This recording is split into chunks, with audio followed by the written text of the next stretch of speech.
This is a Double Face, a true crime podcast. Please make sure to follow, like, and subscribe and get the notifications when a new episode drops. Please help by leaving a 5-star review. It helps the small podcasters like ourselves. Thank you again. Listener and viewer discretion is advised. Oli olis. Hey guys, it's me, Jose. Hi guys, it's Melissa. So another day, another episode, right?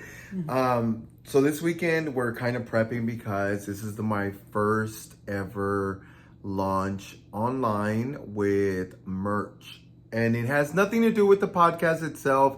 I think eventually... At least not yet. Not yet, yes. Eventually we'll do that when we get a ton of follows and so forth. But right now we're just doing my online presence, which is Jose and not Juan. And I'm really nervous. I'm really excited. The website we started working on it yesterday. And Well, you and another friend, not me. yeah. No, she's not tech savvy at all. Mm-mm. But yeah, so we start next week and, or this weekend actually. We start selling it this weekend. And so I'm nervous, but I'm excited. So we'll see how that goes. You'll do great. Yes. You've always done great with your merch. Yes, thank you.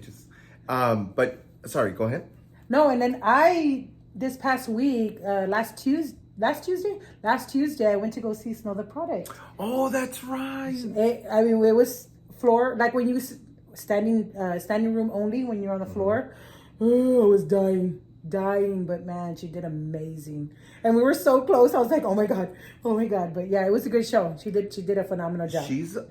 She looks like she's going to be a great performer. She's a very good performer, and then she's an independent artist. She does everything on her own with the help of her family. But man, you see the difference in the independent artists and the big artists that do arenas, and you could just tell and then she's Mexicana, so she's down to her roots, man. Loved watching her. No, I'm so glad. I know. I didn't. It was one of those. They got the tickets. We didn't know. It was just one. Because when we got them, it was like, oh my God, and my sister was like broke, and I was just like, oh, I can't even get Jose's ticket. But luckily, because you ended up working, so it was really hard anyway. Yeah. So I couldn't go. But either way, one day I'll meet her, so I'm not worried about it. Mm-hmm. With that said, this is our next episode, and this is Melissa's turn. So this is going to be the case of Miya Marcano. She was born April 26, 2002. And she was born in Pembroke Pines, Florida. I knew I was going to get tongue-tied with that one. And then she had a brother. And the reason why I'm listing these people is because they play in later into her story. Okay. She was really close. She was very family-oriented and really, really close to her brother. Her brother's name was Marlon. Although her parents were separated, they were really good. They were really good at co-parenting. And you can tell through the smile that she has, through the things that she was doing throughout her life. Her mom was from the U.S. Virgin Islands, and you can tell because her mom is very beautiful. And her father was from... Isn't Rihanna from there? It almost or the Caribbean, something, islands? Well, I think Rihanna's from another part, but you could feel that connection. And then her father was from Trinidad, so she had a good mix in her.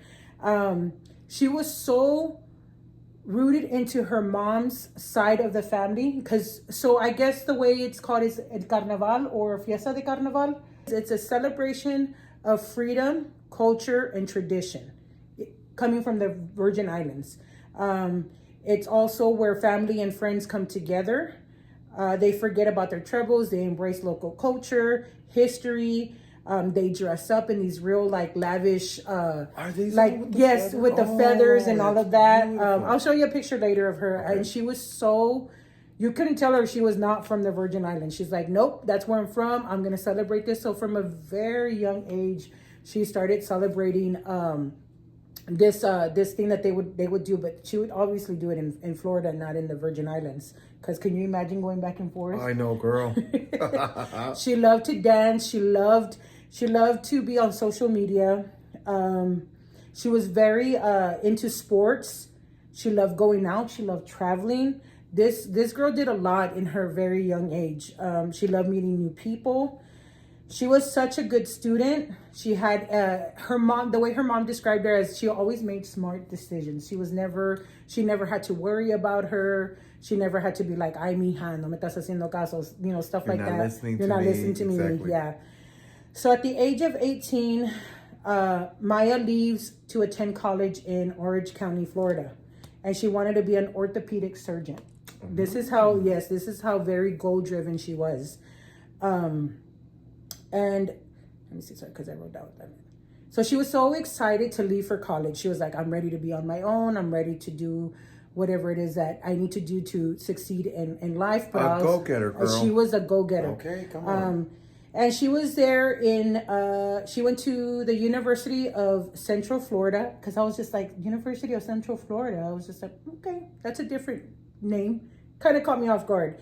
She was there about 1 year. Her freshman year, then she transferred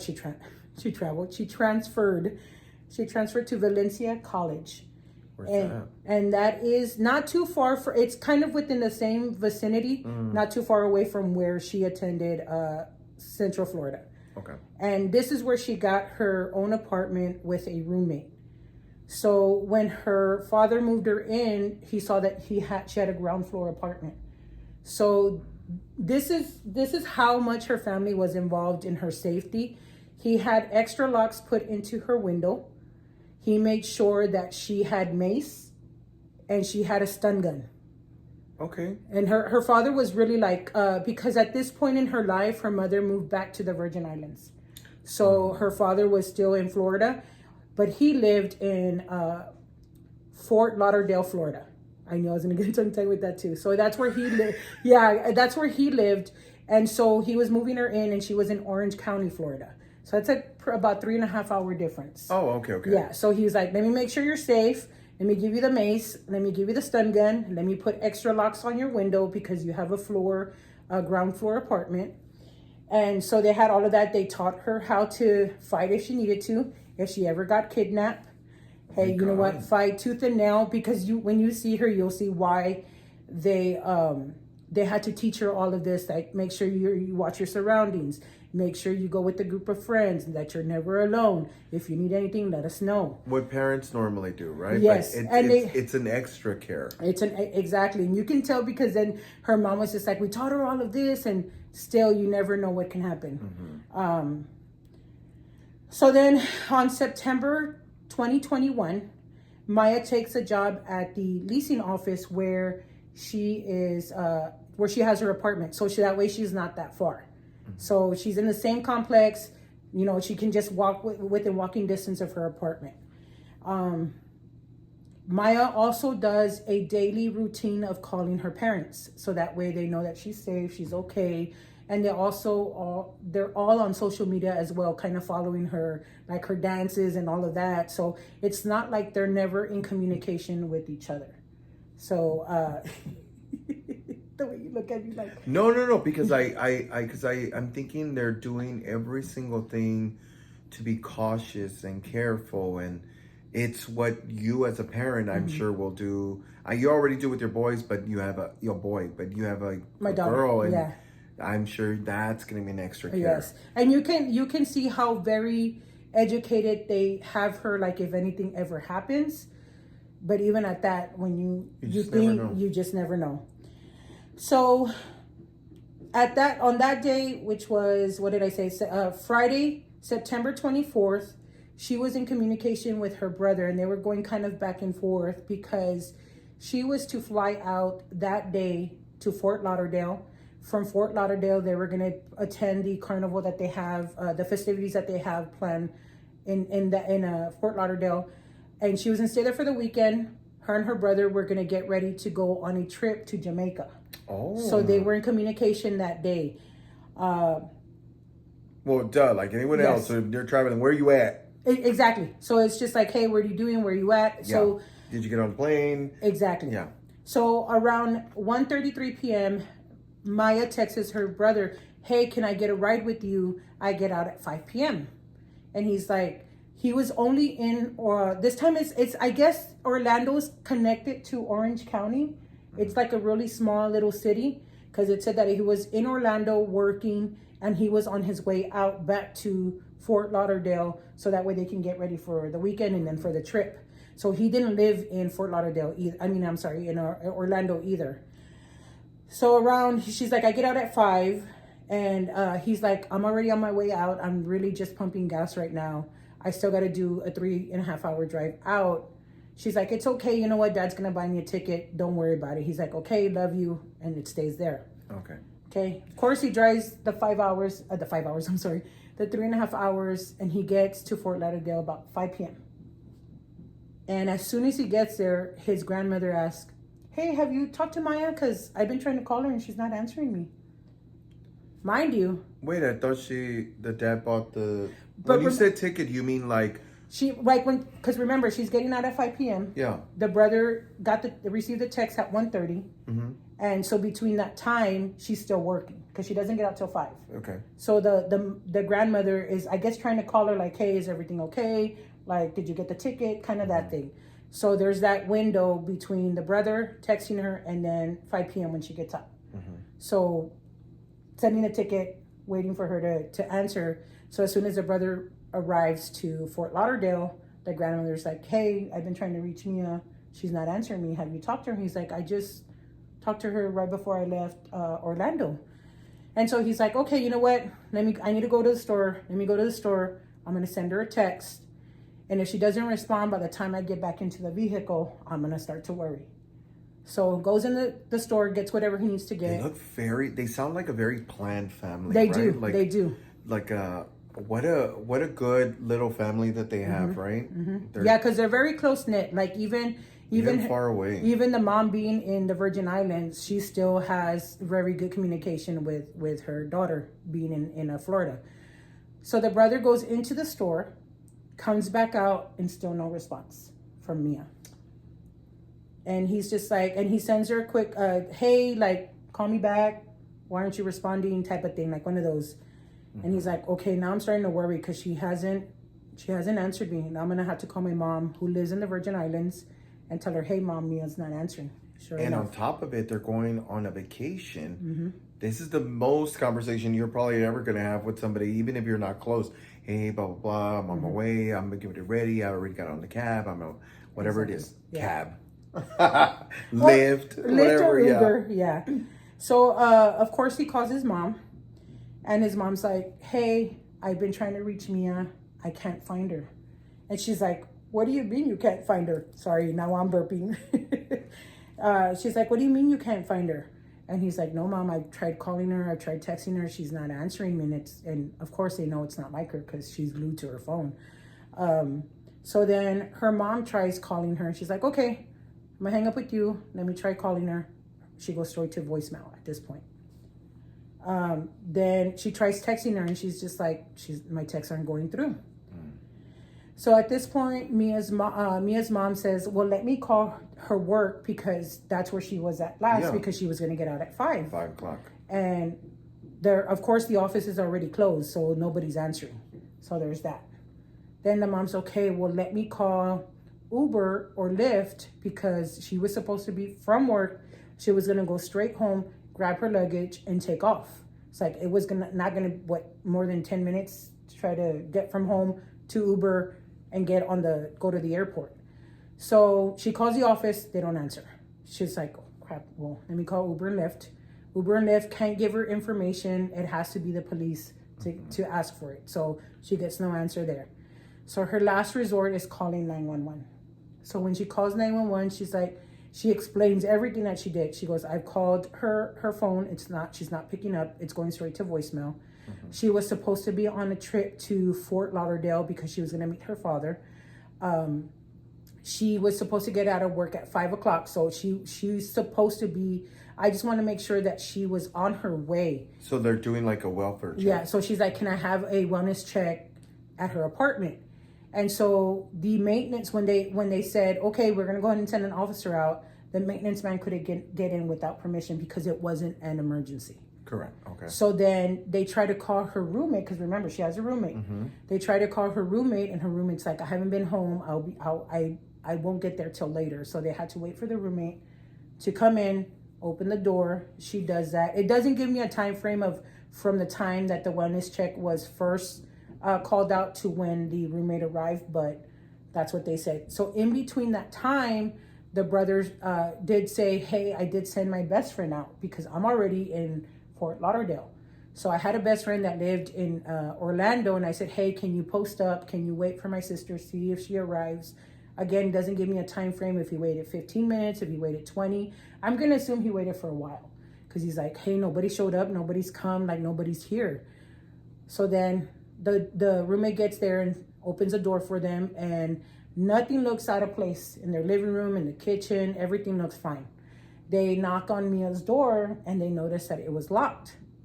Why they didn't push that door in is beyond me. No. Again, the system failed this girl. Who's this? Well, I don't know if this is the system's fault or because they don't know that there's an emergency, right? Yeah, they don't know that it's an emergency, but it's locked. But and why then, not the janitor or not the maintenance guy? Or the roommate, or it Anybody. could be the Pay the lock, $50. Well, they open the apartment door. They just can't open her bedroom door. That's what I'm saying. Yeah. I'm saying break the lock and pay for it. Like, what's $50 in comparison? So they knock, doesn't answer. So they decide to go outside around to where her window's at. And they notice that the extra locks that the dad had set up in her room are off. Her window's open. And they see that there is a cubby blocking. It's a small cubby that's blocking her door. And I'm just like... A cubby? A little cubby, yeah. It's a really small cubby that block. I'm assuming that it was probably a... to hold her books or something of that nature. Here, let me show you real quick. So sorry if you hear that noise in the background. We have a neighbor that's banging on the hammer. We can't control that, so I'm so sorry. So if you hear that, just FYI. So that's how they found it. From the window, they're looking into her room. So so for people that are on Spotify or Apple Podcast, what this looks like, it looks like a shelf that's maybe about three. It's a 3 little shelf. Can you see it again? Yeah. And it looks like something you would get at probably Family Dollar or at Walmart. Mm-hmm. And it's a little shelf that couldn't be taller than the doorknob of a door. Mm-hmm. And it's literally tipped over onto the door and it's just sitting there. Yeah, and it's just sitting there kind of blocking from you trying to... I mean, well, it doesn't show it here, like but it looks like is if you're somebody's inside the closet door, that if you try to hit on it, it's going to protect you from not getting out. Exactly. So as soon as they go out, they see that the lock is off, the window's up, the little cubby's blocking the door from being open. Her bed is in disarray. And they also, what they don't see, and they should have seen had they investigated a little better, or they had gone in, because they didn't go in. They just stayed outside. They said, oh, everything looks fine. Let's not worry about it. No. This is where I said they failed this girl, because they don't do the investigation right there and then. Wait. You mean to tell me that they saw the cubby and didn't think to themselves, like, it looks suspiciously placed there? Exactly. Not only that, the window's open and the locks are placed kind of at the window seal. So it's just like the window's open. The locks are put here. The cubby's blocking the door for you to come in from the inside. And you're not going to investigate this any further? If she had a trip and she's working, gets out at 5, only has a couple of minutes to get in and out, this whomever knew that they had a little span of time, but knew enough to like take it out carefully. This, when you're in a rush, you're gonna throw that stuff out of the way. Who gives a shit? Like blah blah blah.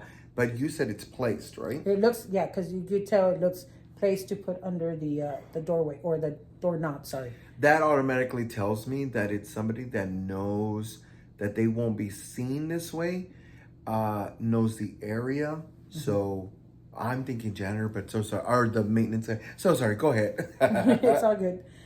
So the mom is, again, she's in the Virgin Islands, so there's not much she can do other than communicating with at this point, seems like the family, which is her brother, Marlon, her dad, and a cousin gets involved because remember, they're all close.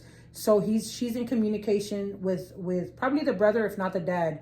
And she's like, nothing's being done. The roommate's saying like, it's basically like, they just kind of left it as is.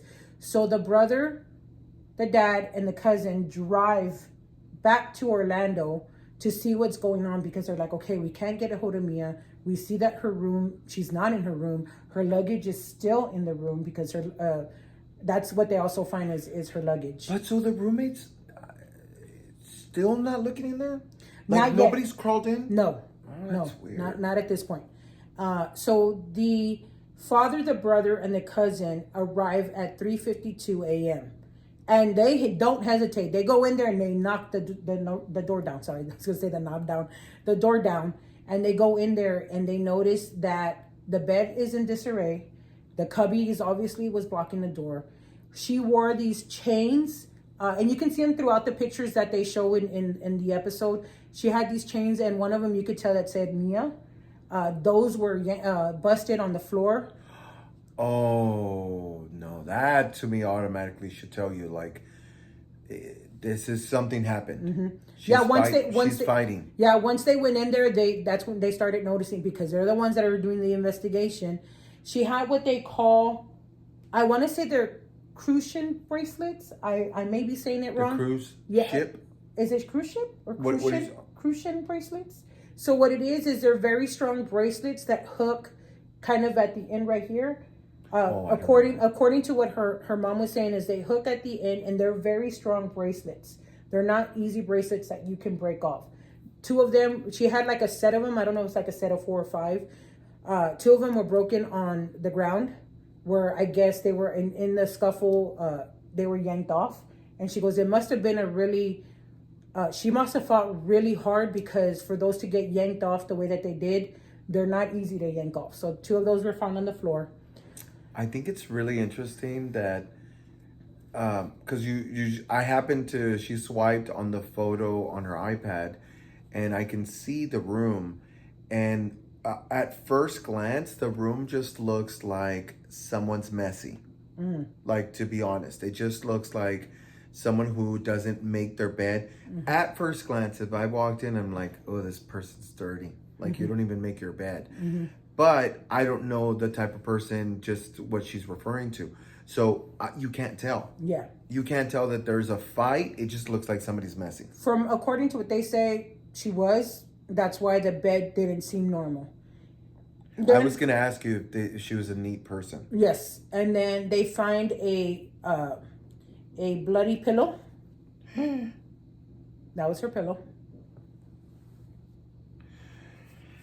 What's so weird, it's to me, it's so hard to see blood stains, and the reason I say that is because that doesn't look, it almost looks like something else was dirty and there was like a little bit of blood in it. It's not like a gushing amount of blood. No. It's just a couple of drops and maybe like a splatter. Yes. But there's more yellow to it. Yeah. Right? Yes. I didn't even like picture that. I just saw blood and I was like, oh my God, I got to take a picture, or I got to take a screenshot of this. Yeah. So that they found the bloody pillow. Then they still found her luggage in the room, like I said earlier. And she also traveled with this teddy bear everywhere she went. Every trip that she took, she had this teddy bear. And they're like, that was still there. So I was just like, dang. So all of this was left behind, and it made it feel like, okay, we got a crime on our hands. She also must be a private person, because she didn't put, this is to me is interesting, she didn't put the luggage out by the door. Mm-hmm. Like, if I was going on a trip, mm-hmm. I would physically want it right by the door, so I know, don't forget these 2 mm-hmm. bags. But she still kept them in the room. See, I keep mine in my room. You do? I do. Well, yeah, remember? So when we that's right. When you used to but you're more private than I am. Yeah. Does that make sense? Yeah. And I'm more visual. Like, I want to see it out. Yeah. Okay, that makes more sense. Sorry. Yeah, because I was like, I keep mine, but I'm like, okay, I got this. So I kind of like, I visually see it in my room because I'm just waking up, and I can see why you see it, like going out the door. Let me remember. Correct. Yeah. Oh, okay, that makes more sense. Okay, it's crazy how our minds work. I know. Sorry. So by this point, the police are called back, because remember, they were already called before. They leave because they're like, okay, well, it doesn't seem like anything's out of place. We're gonna go ahead and leave. No. Remember early on, because when they first get there and they don't check the closet. They don't check anything. They don't check. They stay out the window. No. I'm referring to the brother and the dad. By this point, they have already done enough investigating where they don't want to touch anything. So I think the police the police are called back because they find enough for them because they know their sister and their daughter. That no, something happened to her because she takes. This is all things that she would take with her. And stuff that she would wear on her person that are on the floor. Correct. So that's why they're like, no, we got to call the police because they got to come back and the jewelry that she always wears. Exactly. Correct. Yeah. So they're called back. And by this time, it's already maybe within minutes that they probably go in there and they're kind of checking. Because the time frame that I got from the next thing that I'm about to say is about 4 a.m. So at 4 a.m. So from 5 From 3:52 a.m. is when the brother, the dad, and the cousin arrived to try to go look into the apartment. That's right, because they were hours away. Yes, because they're 3.5 hours out. Right.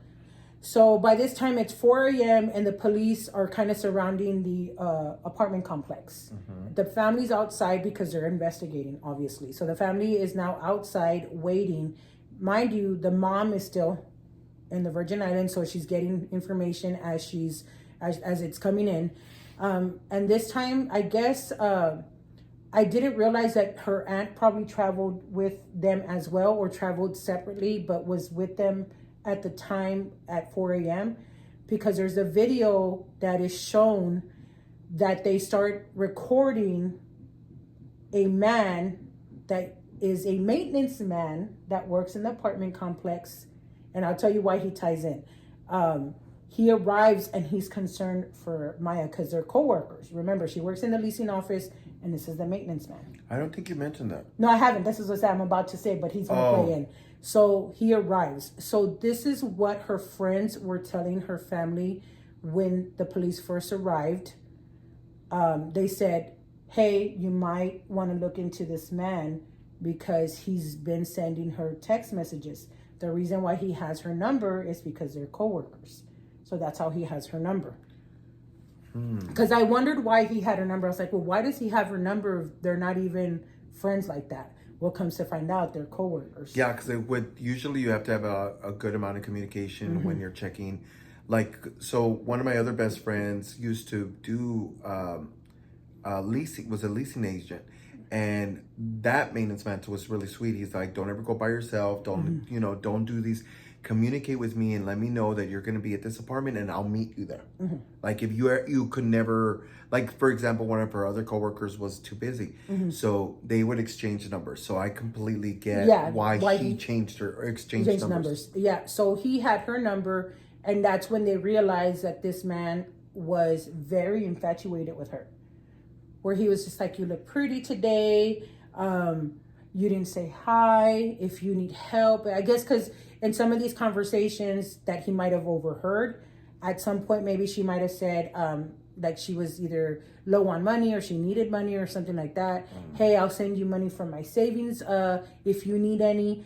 And he actually did send $700 to her Cash App. Remember, your Cash App, you can get it through your phone number. So that's how he found her. And she's like... So this was recent, not too long ago. Yeah, this was not too long ago. This was, because this was in 2021. This is how recent it was. Super recent. Yeah. So, of course, she's like, no, it's okay. I can't take your money. I wouldn't do that. Sends it right back. So he was really, really infatuated with this girl. But also her saying no to that money could have also triggered his anger. Mm-hmm. Of how can you...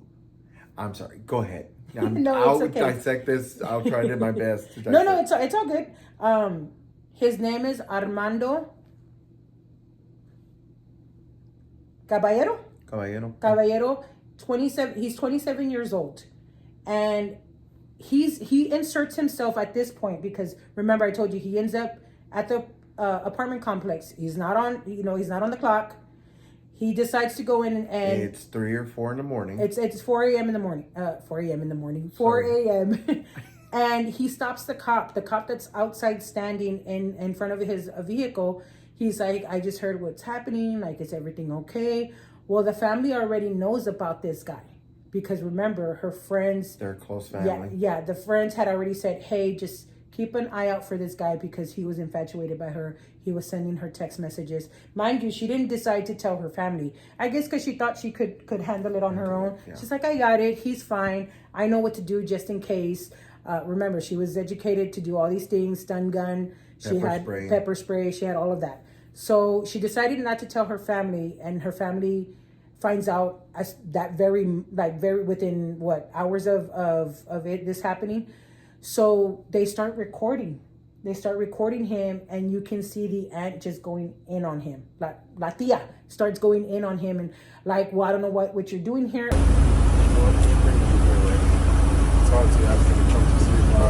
Saw anything suspicious because nobody knew what was going on. I didn't know this whole thing. But no one knows Tati. You keep mentioning Tati and no one knows Tati. You get a call, the roommates don't even know Tati. You've been sleeping since 10 o'clock and all of a sudden you're showing up here at 4 o'clock in the morning because looking me for and me. Tati were conversating about it till I finally, it came okay, up. But Should Tati I go and is see someone, if I see anything? No one knows Tati. That's my whole thing.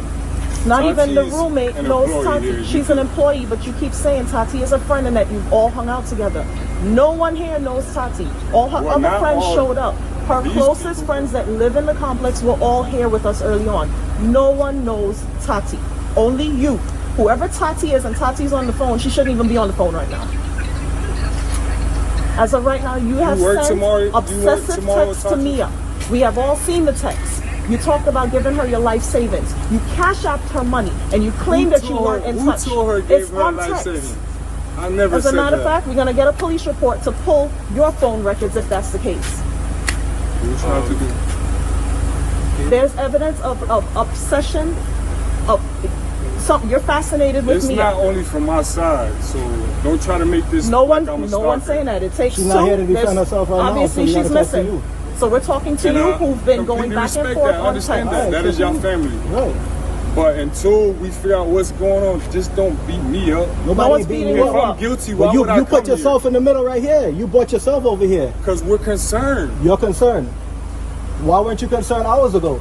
I just found out. All right, cool, no problem. So how did Tati find out? We didn't think it was serious. I don't even know how Tati found out. Somebody's missing and you don't think it's serious.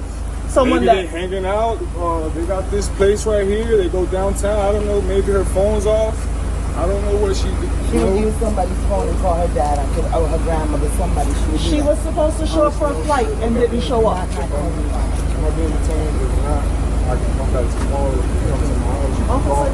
So the aunt's kind of telling him all this, like, we know, and he's just like, I don't know what you're talking about. She's like, well, what are you doing here? Like, why weren't you here earlier with her other close friends? They mentioned you. They said that you were infatuated by her. And he was just like, I don't know what you're talking about. I'm just concerned. Like, I heard. He goes, well, how do you know who told you? And he's like, TT told me. Who's TT? I don't know. They're like, I don't know who TT is. We've never heard of this person. You're just mentioning it right now. Like, who's that person? Well, I have TT on the phone. He has a phone that he's kind of waving around. And he goes, I'm just concerned. Like, I just want to know what happened. Like, I just found out. And the aunt's just not having it with him. Can I ask you the position of her first floor apartment? Mm-hmm. Where her room lies, mm-hmm. Is it in the back or is it like, because I know you said it's in the front close to it, yeah, but I'm saying because sometimes is it facing out, like to where, like into where nobody can see? Exactly. It doesn't show exactly like if they took like a angle shot, or it just shows a picture like here. So it doesn't show that, it's in front of the complex or it's behind the complex. It doesn't show any of that. So it just shows the front of the apartment. It just shows the window, like where it was at, but this picture only shows the window closed. So I'm assuming it was probably like not a recent picture of when the crime happened. And the reason I asked that is because only someone working there would know that this is the best way out, mm-hmm. right? Because if you exited any other way, because mm-hmm. why the window? Mm-hmm. When you're the maintenance, mm-hmm. you could easily just walk out through the front door and be like, okay, and make it seem like you're doing a checklist or, just writing something down to make it seem like you're doing your job. Mm-hmm. It might have been because now that you're saying that, and the way they show some of their surveillance, because they don't show surveillance, like, okay, we got it from this angle. They don't show any of that. So again, I don't know if it's because they're keeping the case, some of the details close to the chest. Exactly. Yeah. So maybe, obviously, because he's a maintenance man, so he knows the ins and outs of the apartments. Most of the layouts usually are the same when it comes to the apartment complex. Couple of different things, but for the majority. Yeah. Sorry, guys.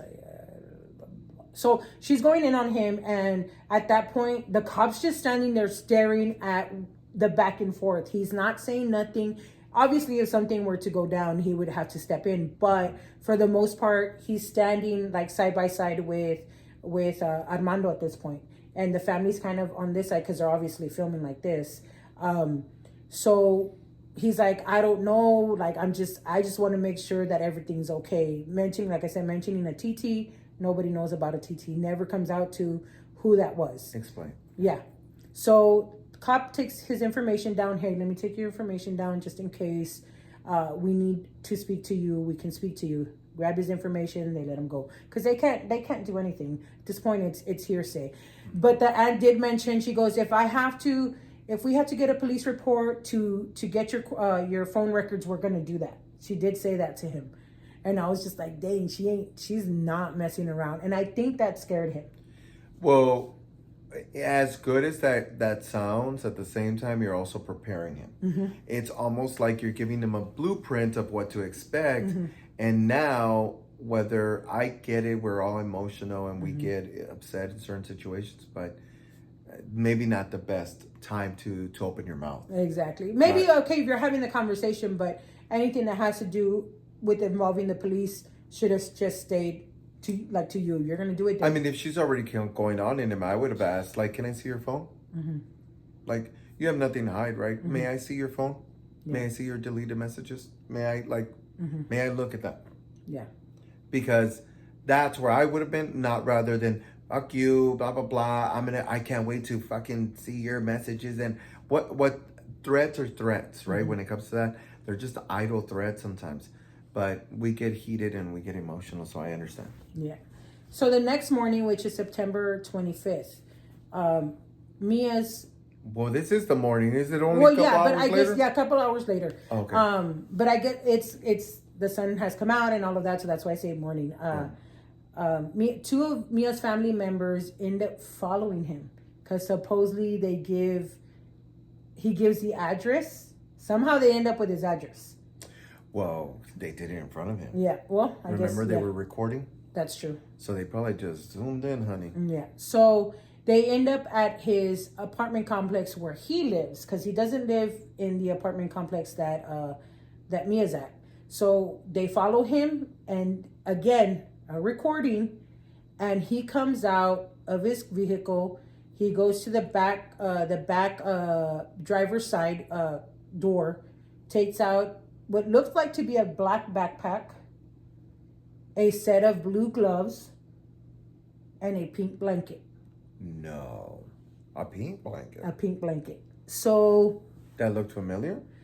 As soon as the family's like, oh my God, the family members, I don't know who it was. I think it was the grandma, and I'm gonna assume that it was the aunt that was with the grandma. Because by this time, all the families in Orlando, like as much as family could come in, they were coming in. Remember, she's very family oriented. So it's the aunt and the grandma, and you could hear the grandma, oh my God, that's my blanket. And then the mom ends up saying, myself and her grandmother made that blanket for her. So we knew it was hers. So they stop recording. Of course, they get him, right? As soon as they stop recording, they call 911. They're like, hey, we saw Armando get out of his car. He has a pink blanket that looks to be Mia's, and he also had a set of gloves on him. So, of course, by this time, the police know the case. Are they doing this where he's aware of them? No. Okay, no. good. They don't. Yeah, they don't see that he doesn't see that they're there because they're parked across the street. But it's enough to get him getting out of his vehicle with the items that he got out with. Oh my God, this is so intense. Yeah, but quick. Exactly. They were not messing around. So they called 911. 911 ends up arriving. They knock on his door, and he does agree to the family members being able to come in with the assistance of the police to see if they could find that blanket. Because if they find that blanket, and of course they say it's Mia's, and they see it with their very own eyes, this is Mia's, then he's tied to the case. Because as of right now, he's not. So they go into his apartment with the assistance of the police. And his apartment looks so gross, and he barely had any furniture. He had his bed sitting on the floor. He had one of, you know how you sit outside in the porch and you have those plastic chairs? Yeah. He had one of those with clothes everywhere. Clothes on the floor, so clothes dirty. on the chair. Dirty. And then the bed, not the bed frame, but the bed, because it's the mattress and then it's the box spring. The box spring. And it was all stained at the bottom. I was just like, ugh. Like so he picked gross. it from a trash can, right? That, or I don't know if it, like, you know, when you try to mop and you leave, like, you don't, I don't know. It was just He did stained. not mop, honey. That does not sound like a man that mops. It just looked like stained water stains. I was just like, this is so gross. This man Because is it was disgusting. probably sitting outside and he picked it up because it was free. Probably. And then? And so when they go Sorry, in, it's okay. Not me rushing home. Sorry. It's okay. And when they go in, they see the apartment is in disarray. Mm-hmm. They never find that pink blanket in the apartment. They do not find it. What the? Wait, okay, so from the moment that they called the police to the moment that they got in there, was it hours? Was It does, again, Doesn't no, say? it doesn't say. I'm going to assume that it was probably within 20 minutes? 20 minutes. Oh. Not enough time to, like, okay, because he doesn't leave. Because if he would have left, they would have followed him. And in the video, does it show that he walks away with the blanket, or does it It shows him, I know you can't see me, but it shows him holding his, like a backpack like this. It shows the gloves kind of in here, like this. And he has the blanket here. Because I'm assuming he has his keys over here. What she means by here, because she's horrible at saying, I know. She forgets, is that so he has the blanket tucked underneath the armpit, and he has a bag holding, and it's sitting at his arm, and then I guess he has something, the gloves kind of sitting it's like he's holding on, like he's gripping it, all with his one arm, on one arm, because I'm assuming his keys are in the other, so that way he can open the door. Okay, that makes sense. That's how it looked like to me. So yeah, they never found that pink blanket. So of course the grandmother and the aunt are just like, dang, what did he do? Frustrated, yeah, because we're like, we know he's tied to this, because at this point when they saw that pink blanket, they knew that that's it, he did it. But to get evidence was going to be a different story. Oh man. So at this point, a search is underway, because when they see the blanket, they're like, we know he did it, like, but we also got to find where Mia's at. Whether we're hoping they were hoping for the best. So they were like, we got to find her. Like, he's not saying anything. So they started search. They started going through brush, because from what it sounded like, her brother had said that there was kind of like, you're making me nervous. You're shaking your legs. I'm sorry. And you're making me more anxious. Let me uncross my legs. Sorry. It sounded like there was wooded areas like nearby. Again, I don't get aerial shots, so I can't. But a lot of apartment complexes, some have like wooded areas close to it. I used to live in that, so I can see exactly what you're talking about. So the family, it feels like the family is doing more of the investigating than the police are. I feel like they're really slow at it. But even though I know they're probably behind the scenes trying to because remember, it's 2021, so we're more advanced with cameras. We're more advanced with phones, with cell phones. So we're more advanced. So I know there's probably behind the scenes, but it feels for the family like they're taking too long. So they kind of start the search. It's underway. So they get, whoever can come in. They're on social media, because obviously Miya was all over social media. She had a TikTok. She had a Instagram. She had a Facebook. So they were kind of all like, hey, whoever wants to come and help, please help us find her. So let me ask you, I don't mean to interrupt, but does the closet ever play into factor? No. So then it was just tipped over. The little cubby. The cubby. Yes. Okay. Yeah. Because it's so misplaced. Exactly. It almost looks like he was ransacking it, and got caught, or because there's nothing in the cubby. So I'm pretty sure he just probably threw it, whatever was in it. No, there's nothing in the photo though. Exactly, but they don't show a lot of the crime scene. They show very little. Like they have a close up of her jewelry being on the floor. They have a. Or I wonder if it was tipped over to the side, and then for some reason it was like picked up out of the way, like to move it out of the way. Maybe. Sorry, I'm not brave. No, it's okay because the family remember, the family went in, so I don't know if they moved anything. Besides what they saw, again, was always on Miya, which was her jewelry. I guess because you hadn't mentioned once that somebody opened the door, the closet door. Yeah, remember, not the closet door. It was just her room door. That's the only. Yeah. I was like, maybe her body's in there, but that's the only reason I was wondering because I know that I'm assuming by this point, when the police did the investigation, I'm pretty sure they went through the room. Oh well, yeah. I know, but I need to hear it because I know somebody out there is gonna be like, "What about the fucking closet door?" No, there was nothing in the closet. Okay, I'll say that. I was like, okay, if it makes you feel better. Yes, it does. Sorry. So of course they start searching for her. And it's so it happens Friday. So Friday, Saturday, Sunday, searching all day. Flyers are being made. The family's having conversations, going on social media as much as they can, trying to make what do you call it? That and reporters. It's not coming to mind, but when they make a plea, I guess. Oh, yeah. What is it called? Just they go online and do an interview. Yeah, and they have the kind of the police in the background, and they're trying because they asked one of the aunts to like, hey, you know what, can you speak on the family's behalf? And so she's talking to Miya and saying, come back to us if you need anything, call us. Blah blah blah blah blah. So Monday, September 27th, 2021, a 911. Sorry, go ahead. On Monday, September 27, 2001, a 911 call is made from the apartment complex that Miya lived in. It's called Arden Apartments. I don't think I mentioned that in the very beginning. The whole time I should have. Okay, it's called Arden Apartments. And a call is made from there. And I'm going to assume it was probably the manager of the apartment complex. And they tell the 911 operator, we have a suicide on the property. No. Someone has hung themselves in the garage where we keep the paint. Where the maintenance has access to. Mm-hmm. As Miya's family is driving to the police station, they receive the call from a police officer stating, we just received the news that Armando Caballero has died by suicide. Ugh. So at this point, it makes it harder for the family to try to find Miya.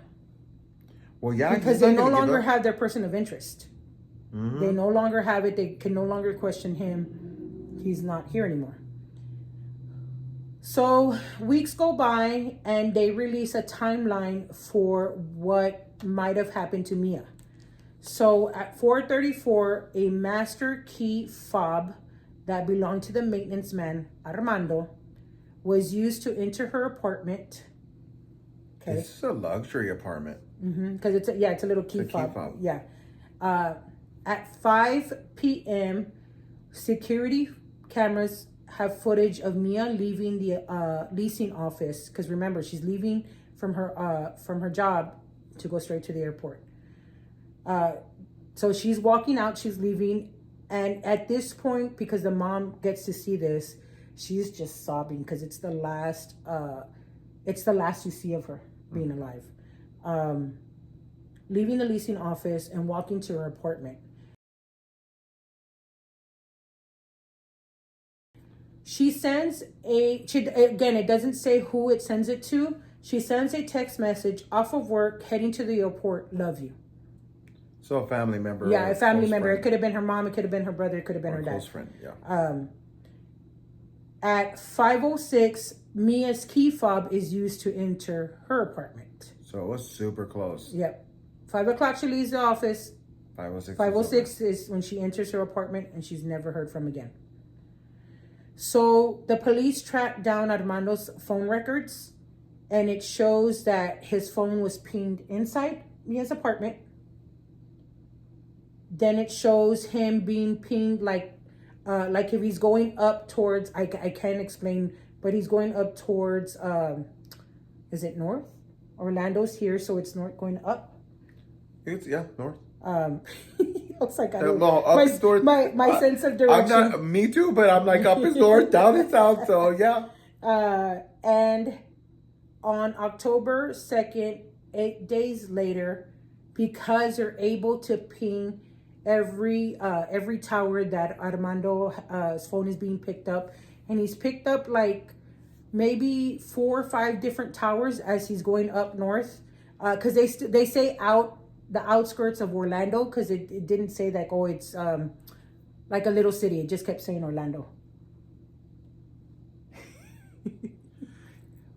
There's a reason I'm counting. You can't see that on Spotify, like Spotify or Apple Podcasts, is because there's a reason I'm counting. Go ahead. Okay. So you're up north. So he's being pinged like in almost every cell phone tower that they can get. Goes up. Yeah. Yeah. And the very last ping that they get is where they find Mia's body. No. 8 days later. Oh, where was it? And it's in a abandoned, like it's in an abandoned area. It doesn't look. Does it say the city?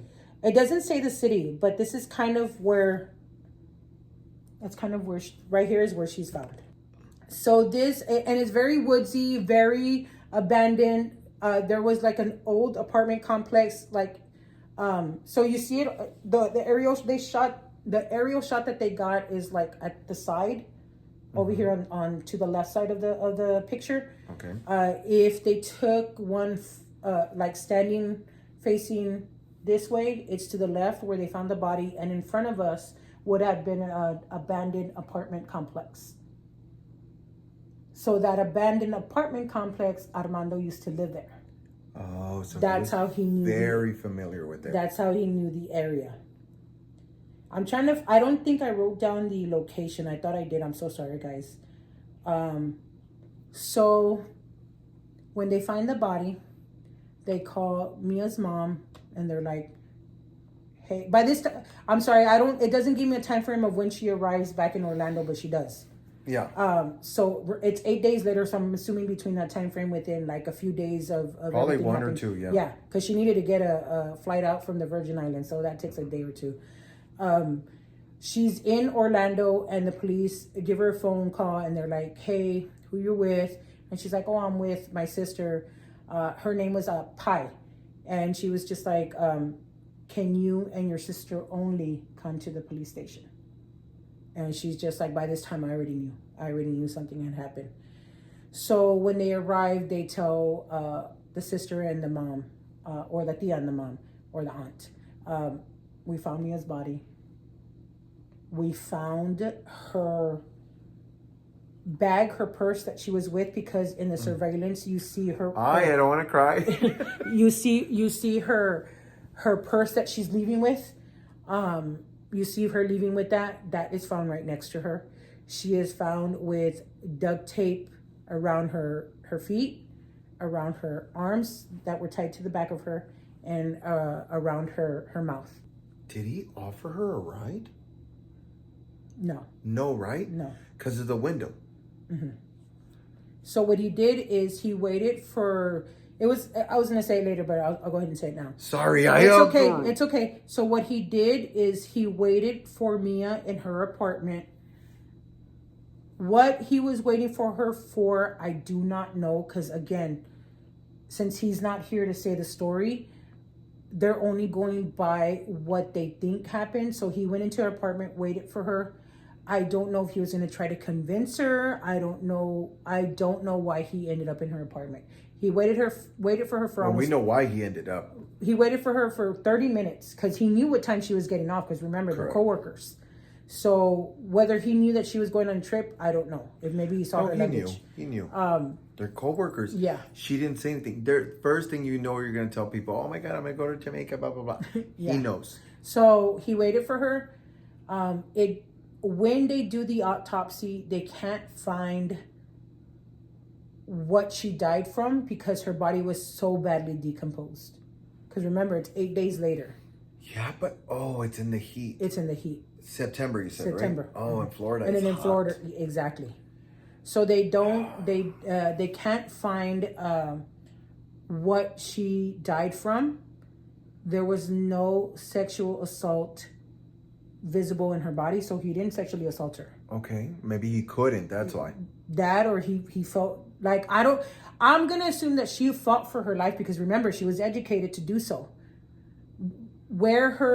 I don't know if he got a hold of her stun gun, if she had her mace with her and she just couldn't reach for it, but she fought. She fought because later on, in a different podcast that I heard it on, I know Jose will link it in the notes. Yeah, it says that when they did a search of his car, because they got a search warrant, they found duct tape, like rolled up duct tape in the back. They found hair. And they found blood, Mia's blood. So they knew that he had done it. And they also found teeth mark. It looked like his hand, and it looked like on the pinky, it looked like there was bite marks on his pinky because he was probably holding her mouth. So she was you could tell that she was fighting for her life. I guess my thing is how did you get Miya out fighting, kicking and screaming through a window? That, or unless he went out the window after he blocked the door and it was just him and he probably already had taken the body out, is what I am going to assume by what we saw, because I don't think he took it out the window. You would have been caught. So if he took it out from the front of the door, because maybe he's in a secluded unless it was area. a duffel bag. It could have been that he too. put her in. Mm-hmm. It could have been that too. But if he saw, so then I guess the murder must have happened in the room. Mm-hmm. There was blood. On the pillow, yeah. It could have been that he bashed her with something. Probably. He must have taken something with him to be ready, or he used an item there, which they didn't say, right? Because only the person who murdered would know that. But based on the bashing, it doesn't look like because you also just said that they're not showing the whole room. Yeah, they're not showing the whole room.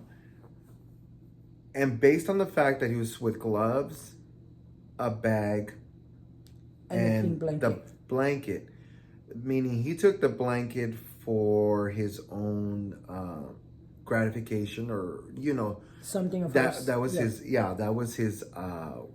What is it? Normal murders, like when normally murders. They take like a souvenir. Souvenir. Thank you. They take usually souvenirs.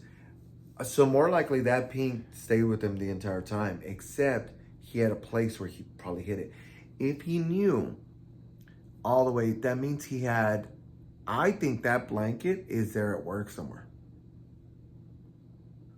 It's so her body, his old apartment complex. If they haven't, so her body was found with the jeans that she had on, a sports bra. So I'm gonna assume that she was changing out of her clothes. I think he was probably in the closet waiting for her, because they found her with her jeans, her sports bra, and a robe. The shirt that she's wearing on the surveillance is inside. That's what I didn't understand. The shirt that she was wearing on the surveillance, because she had taken it off, was in her purse. And I was just like... Well, it could also be that because it's hot, she could have taken that off on the way to her house. To her room.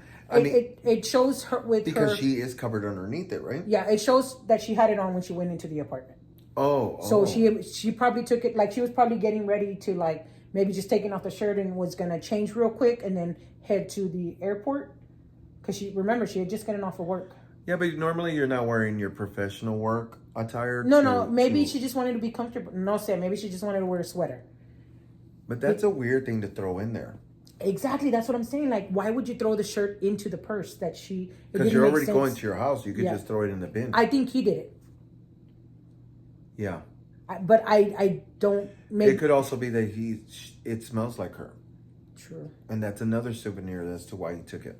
No, he put it in her purse, the purse that was found next to her. Why he took it.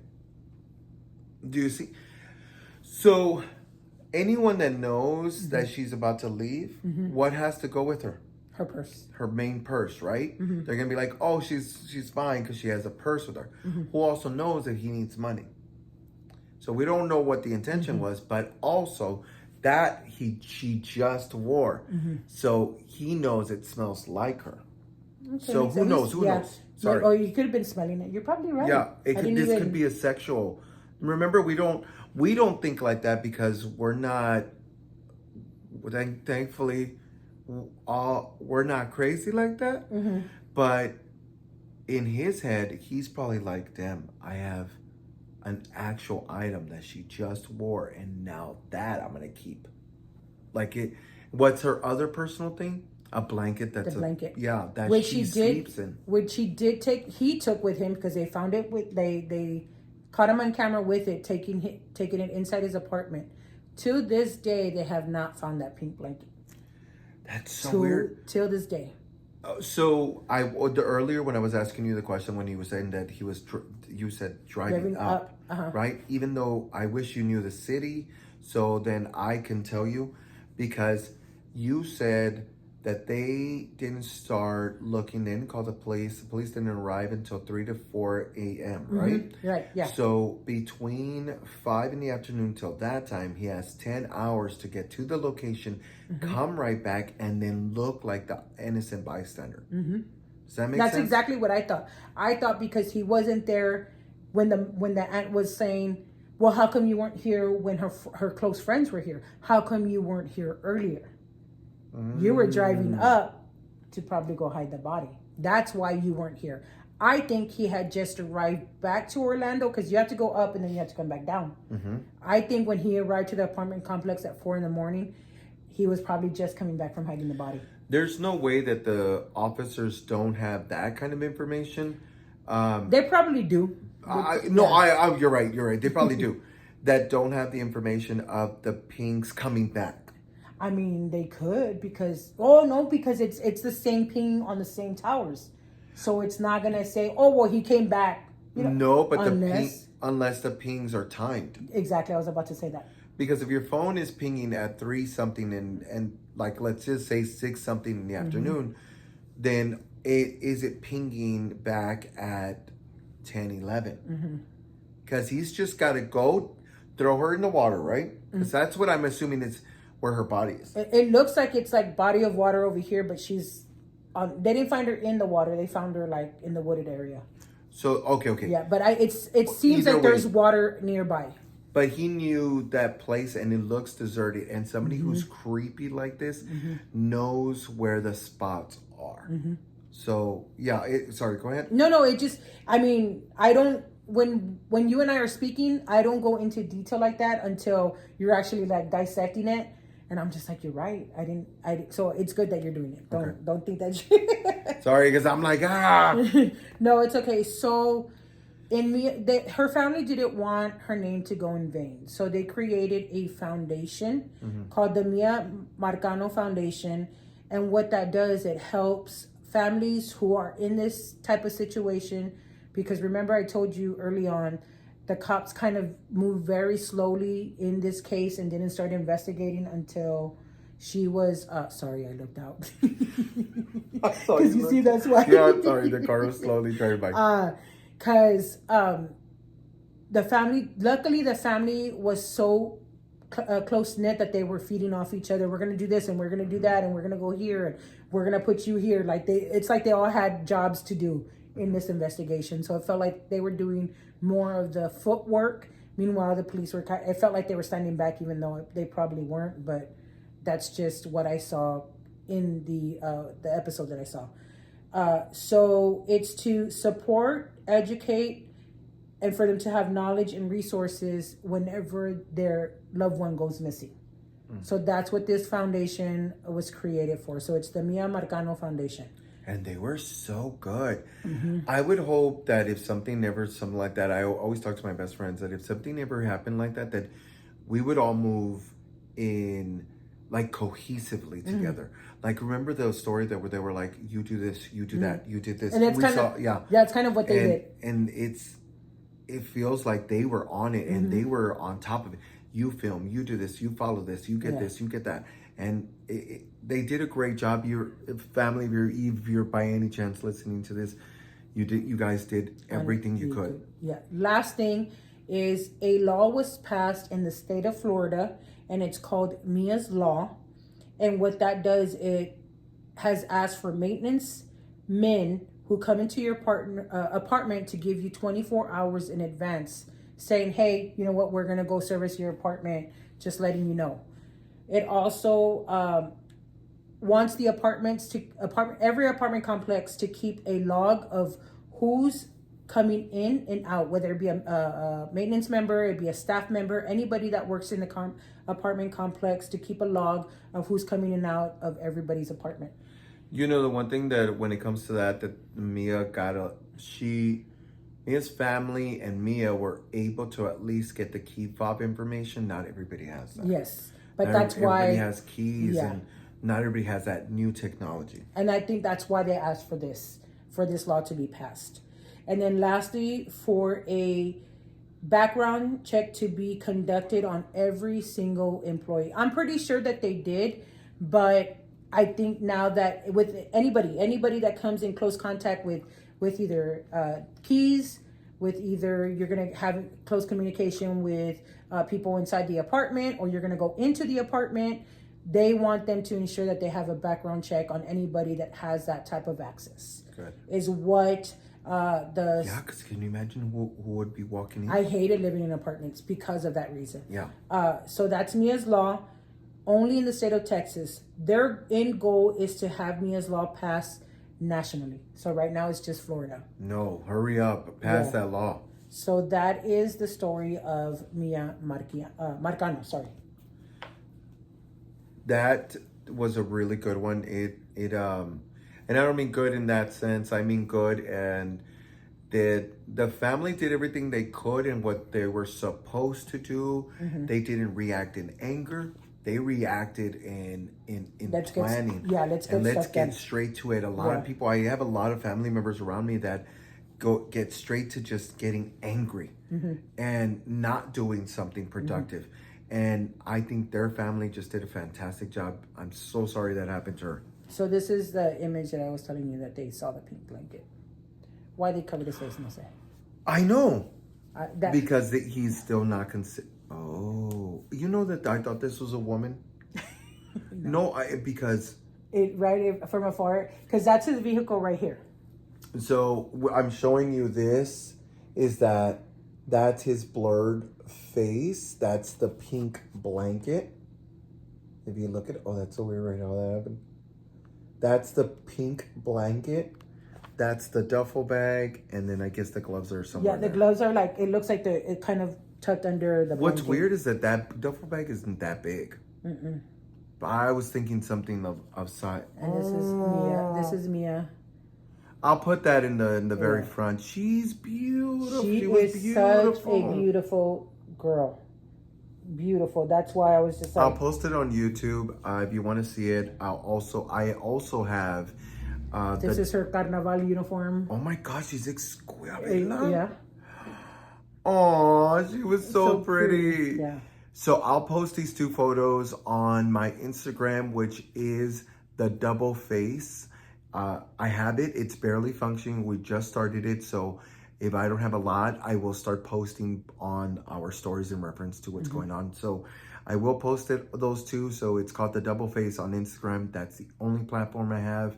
The double face, that's like anything to do with that. But thank you so much for listening. That was a fantastic story. Thank you again. Danos un besito, because we gotta go.